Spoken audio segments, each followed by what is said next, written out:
Hello and welcome to the Quantum Healing Channel by Serenity Healing Circle. I'm Ethel. And I'm Keith. On this channel, we're going to go beyond the surface, into the heart of transformation. Through channeled healing, Akashic record wisdom, and energetic alignment. This is the space for those ready to commit to real change and live from their soul's truth. We're here to help you unlock deep transformational healing. This podcast isn't for those who are just curious. It's for those ready to invest in their own growth, to heal and release and shift into their highest potential. If this sounds like you, we invite you to journey with us. Welcome.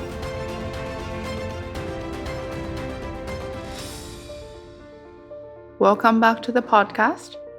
This one's going to be fun. We wanted to talk about why it is that we're doing what we're doing. So, some months ago, in my conversations, specifically with Thoth mostly, but the others as well, I began to have a greater understanding of creation. I started sort of with a framework that's similar to a lot of what modern humans in this day and age might have, as far as a multiverse where there's multiple timelines and multiple universes in which there are different versions of you based on the different choices that you've made and how that intersects with the choices that other people have made and how varied of a reality that might imply. But I've come to understand that it's a whole lot weirder than that. We've mentioned a name for the concept that was given to us half jokingly, well, more than half jokingly, by the Grand Central Sun. He called it the soup. And that was an evolution from a conversation that I had with the All when we were walking on the Tampa Riverwalk one evening, where I had thought about how if the timelines branch in really small degrees by small changes in the direction that I'm walking or the cadence of my walk, the speed of breathing, whether I breathe this moment or another moment or what have you, it really didn't make much sense to think in terms of discrete universes and discrete timelines because it was all kind of a smear. Yeah, and also linearly, if we're speaking, Yeah, how we're used to thinking about things. right. In an earlier conversation, when I was trying to understand some cryptic passages from some ancient Hermetic texts, Thoth had basically refused to give me definitive answers because I guess he felt, and I did as well, that it might do me some good to think about things and come to my own conclusions and ask them whenever I was stuck. So later on, when I was talking about this with the All, after driving back from another night conversation on the Riverwalk with them, they just gave me a very succinct way to understand what I was trying to puzzle through. They said, anything that you can imagine is now. So when you think about the fact that the greater you, your soul, your higher self exists outside of space and time, and that every experience that the greater part of you has is always happening, and that always is always now. So every version of you, every version of every lifetime of your soul, your higher self, is always happening now. And what the All was telling me is that perspective includes everything that you can imagine, no matter how absurd or illogical it is, anything that you can imagine as part of that greater experience. It didn't occur to me immediately, but after thinking about it for a day or two, that gave me the insight that taking that on board as true, knowing that in my bones, then the wildest, craziest, most beautiful imaginings that I could possibly have, there's a version of me that is experiencing that right now. And if I accept that as truth, I might as well aspire to experience that myself as a linear being in time and space. The thing that I find that maybe a little bit of a challenge, now I'm not like inviting that on as a way of looking at things, speaking from how we've been programmed. Listening to you almost feels like it is such a big jump from what we know and what we're programmed and what we're used to when it comes to like the way of thinking and how we see ourselves. This is why really connecting to the deeper aspect of yourself really helps. I like what they said about, it was a quote from Thoth. He said something like, and you can jump in if you want, about just because you're living a third dimensional reality doesn't mean that you should have a third dimensional perspective. And I absolutely agree. I think it comes from reconditioning our thinking to what is possible may help, but believing that anything that we can imagine, even if it's like outside the realm of what is normal or at least possible for us, it may feel like a big jump. And so, where I see that it may be helpful would be to adopt a perspective that he brings to the conversation when he speaks about holding a higher or different perspective, even though we are living the life that we know ourselves in and, react from. I don't know if that makes sense. Yeah, it does. So, what evolved from taking on this understanding of what is possible based on a wider understanding of realities or creation is that what I wanted to experience, the grandest vision that I could think of, and one that I really gave me juice, as we like to put it, gets me excited, is I wanted to live in a world where everyone understood this power that they have to experience whatever they want, regardless of how illogical or absurd it is. So I took that on as a very strong intention. And I think that's beautiful. I admire you for that. It's incredible to see how you take on a belief in, like, especially the conversations that we have with them and how they help us see creation. That's admirable, I'll say. Yeah. So later on, you had a beautiful intention. So fairly soon after I had stated my intention out loud to you, you seemed to have taken it on board pretty readily. But eventually, I came around to asking what your grandest vision was, and that was to live in a world where everyone lived from the heart. Yeah, and they know their power. They know how to tap into deeper aspects of themselves and come from that place and do life from that place. It feels like it's big, but I feel like it's just the beginning. Having this perspective is just the beginning, and we're learning so much from them. So after I heard you tell me that intention, I made the intention out loud to combine our two intentions because they seem to complement each other very well. So, Yeah, and that's speaking it into the consciousness of life.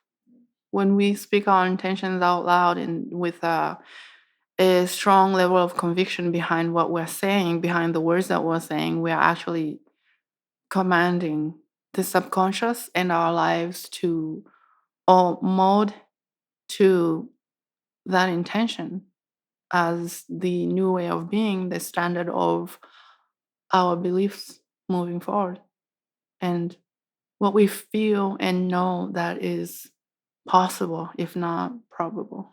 so we've been learning how manifestation works in this third dimension.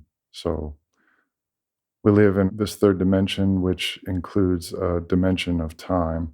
Mhm. So it takes time to get from having an idea, an imagination of what you want, setting an intention, and actually experiencing it.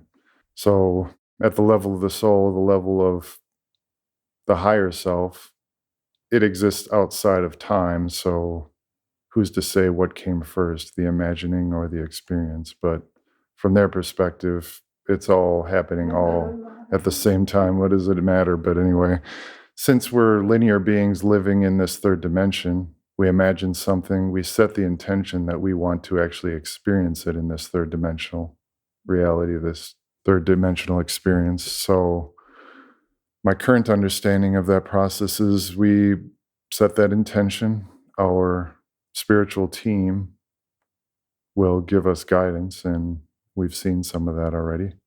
Yes, they're continuously giving us guidance. And then, as long as we still want to experience that, then we take guided action.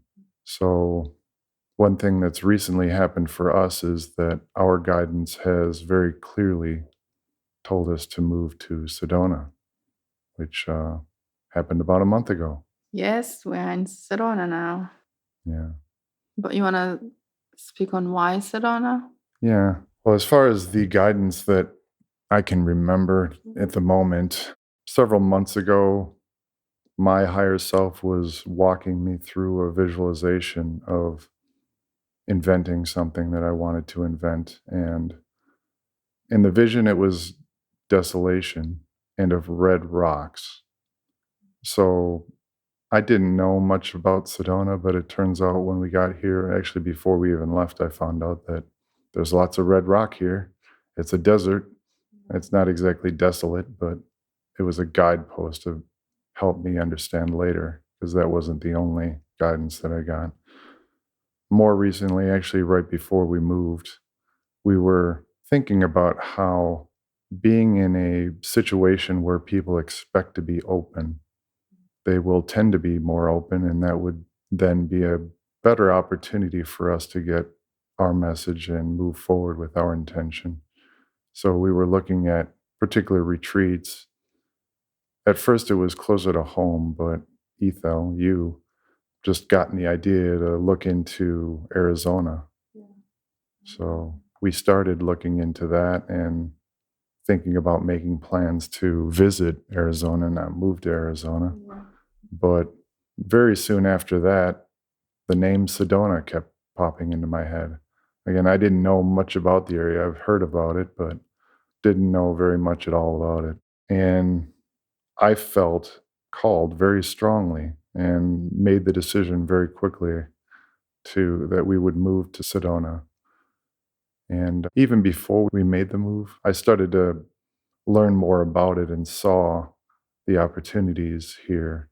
It's a tourist area, so when it came to our work, the world could come to us. We wouldn't have to go to the world. So that would make it a lot easier to move forward toward the intended experience that we want, which again was this world where everyone understands that they can experience whatever they want, anything. Again, they don't have to limit themselves to what makes sense, what's logical. It can be crazy, beautiful. And what a beautiful world it would be if everyone understood that and they were also living from their heart. Yeah, we're going to see it, and I believe it.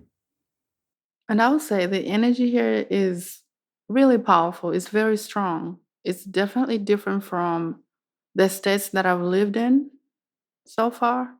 It feels like you're sitting on top of a regenerating crystal. And just being here, I noticed how I was healing certain energies from my body, and I was feeling the deeper energy that is here. So when we went on a hike, I want to say about 2 weeks ago, we reached a clearing at one point, and it was loud silence that was almost as if it was reverberating. And I never experienced anything like that. Sedona is really a special place, and I'm so happy that we're here because I've never experienced a place like this before. So I'm so glad we're here.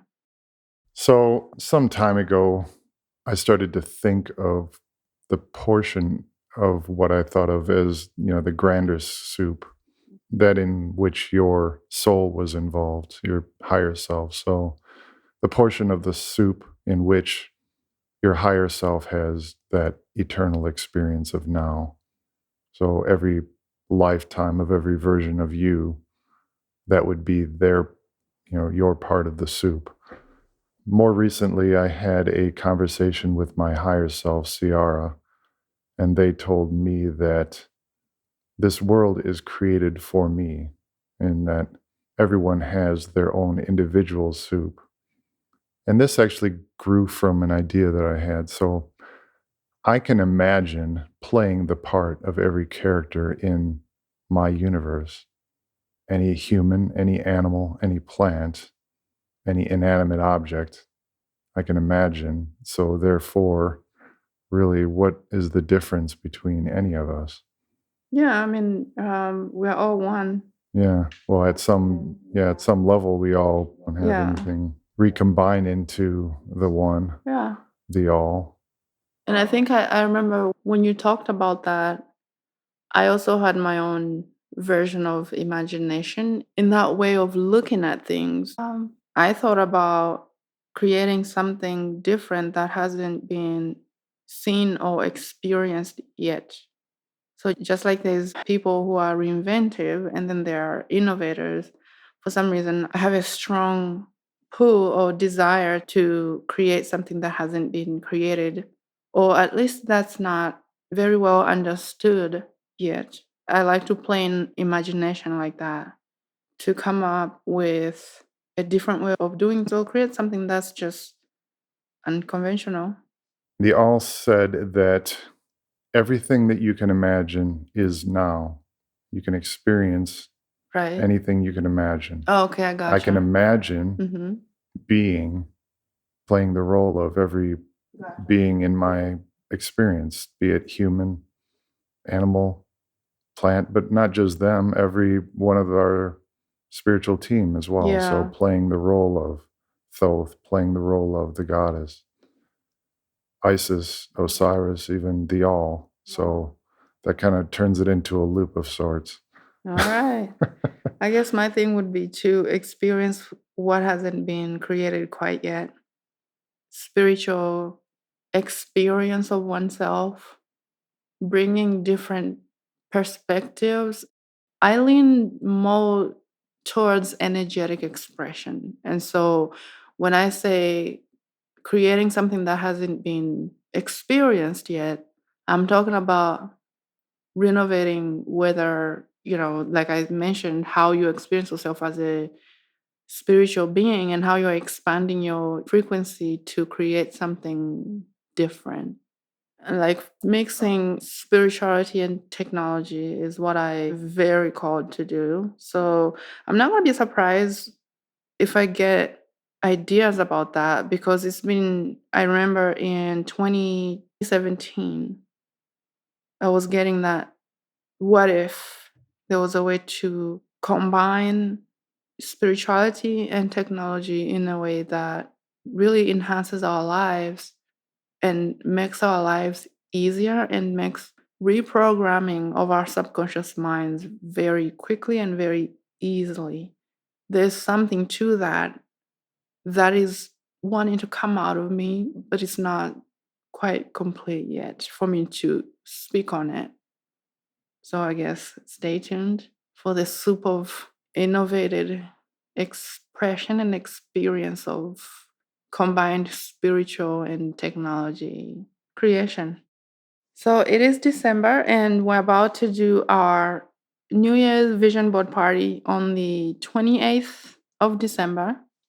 We're going to be putting a Zoom link in the show notes for you to join us if you want, because these are truly transformational events, and the energy that is created in these events is very, very different. It's going to assist with the upliftment of your frequency from where you are to the desire that you desire to bring about and experience yourself through. It is very empowering. And also, this event is actually hosted by the goddess. And so she's going to be coming through and helping us release anything that is no longer for our highest good and any energies that we've been carrying with us and holding on to from the previous year, and anything really that just is no longer for your highest good anymore. And then there's going to be a lot of energies and frequencies of fun, excitement, happiness, and joy. I'm very, very excited. I think this is going to be really transformative. There's a lot of people that have already signed up for this event. And by the way, it is being hosted for free. And so if you can't join us in person, you can buy supplies and then join us via Zoom. We have a few people that are going to be joining us via Zoom. And so whether you are somewhere else or you are in person with us, the transformative value of this is amazing. It's really going to be life-changing.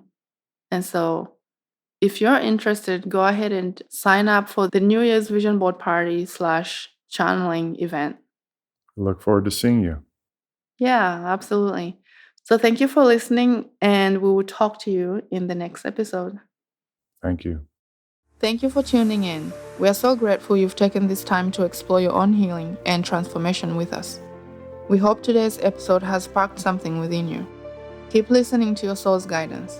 Transformation begins from within, and when you're ready, the universe rises to meet you.